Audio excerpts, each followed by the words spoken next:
சமீபத்தில் பெய்த பெருமழையில் மிக விரைவாக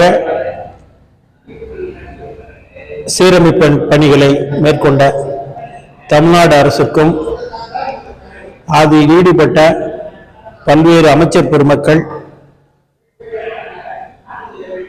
தேர்ந்தெடுக்கப்பட்ட பிரதிநிதிகள், தன்னார்வ தொண்டு நிறுவனங்கள் ஆகிய அனைவருக்கும் தாம்பரம் மாநகராட்சி மண்டலம் 2 மற்றும் 3 பகுதிகளில் வாழும் மக்களின் சார்பில் நெஞ்சார்ந்த நன்றியை தெரிவித்துக் கொள்கிறோம்.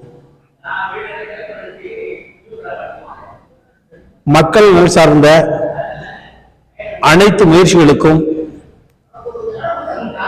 தாம்பரம் மாநகராட்சி மண்டலம் 2, 3 குடியிருப்போர் நலச்சங்கங்களின் இணைப்பு மையத்தின் சார்பிலே மக்கள் நலன் சார்ந்த அனைத்து பணிகளுக்கும் 100% ஒத்துழைப்பை வழங்குவோம் என்பதையும் இதன் மூலம் தெரிவித்துக் கொள்கிறோம்.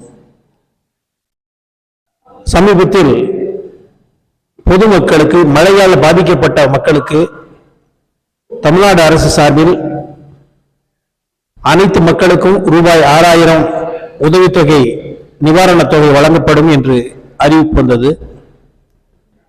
ஆனால் ரேஷன் கடைகளிலே மூலம் விநியோகிக்கப்படும் அந்த நிதி வழங்குவதற்கான டோக்கன்களில் கிட்டத்தட்ட 30 விழுக்காடு மக்கள் விடுபட்டிருக்கிறார்கள். அதில் அதாவது சர்க்கரை கார்டு, அரிசி வாங்குவர்கள் உள்பட கிட்டத்தட்ட 30% மக்கள் விடுபட்டிருக்கிறார்கள்.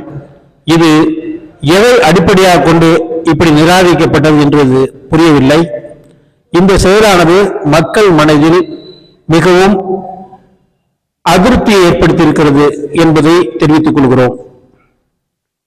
மழை வெள்ள பாதிப்பானது மேட்டுக்குடி மக்களிலிருந்து நடுத்தர வர்க்கம், கீழ்நிலையில் உள்ளவர்கள் அனைவருமே தான் பாதிக்கப்படுகிறார்கள். அப்படி அந்த சூழ்நிலையில இதில் நிவாரணத்திற்கு குறிப்பிட்டு வழங்குவது என்பது மக்கள் மனதில் ஒரு அதிருப்தியை உண்டாக்கி இருக்கிறது என்பது வெளிப்படையாக தெரிகிறது. தற்போது அரசு சார்பில் மறுபடியும் ரேஷன் கடைகளிலே விண்ணப்பத்தை பெற்று அதை பூர்த்தி செய்து அதை வங்கி கணக்கு உட்பட அடுத்து பூர்த்தி செய்து கொடுத்தால் உரிய ஆய்வு மேற்கொள்ளப்பட்டு அதன் அடிப்படையில் வங்கி கணக்கில் சேர்க்கப்படும், வங்கி கணக்கு அனுப்பப்படும் என்று ஒரு அறிவிப்பு இருக்கிறது. இது வரவேற்கத்தக்கது. இருந்தாலும் அனைத்து மக்களும் பயன்பெறும் வகையிலே வழங்க வேண்டும் என்பதுதான் பொதுமக்களின் எதிர்பார்ப்பாக இருக்கிறது. காரணம், அனைத்து மக்களும் 2 நாட்கள் கரண்ட் இல்லை, தண்ணீரில் சூழப்பட்டு, பெரும்பான்மையான பகுதிகள் தண்ணீரால் சூழப்பட்டு இருந்தது. அரசின் விரைந்த நடவடிக்கையால் அது 2 நாட்களில் சரியானது. இருந்த போதிலும் அந்த பாதிப்புக்குள்ளான மக்கள் அனைவருக்கும் குறிப்பிட்ட தாலுகாக்களில் தான் வழங்கப்படும் என்று அரசு அறிவித்திருக்கின்ற காரணத்தினாலே அந்த அறிவிக்கப்பட்ட பகுதிகளில் அனைத்து மக்களுக்கும் கிடைக்க வேண்டும் இந்த நிவாரணம் என்பதுதான் நமது வேண்டுகோள். இது அரசு பரிசீலிக்க வேண்டும் என்று அன்போடு வேண்டுகிறோம். நன்றி.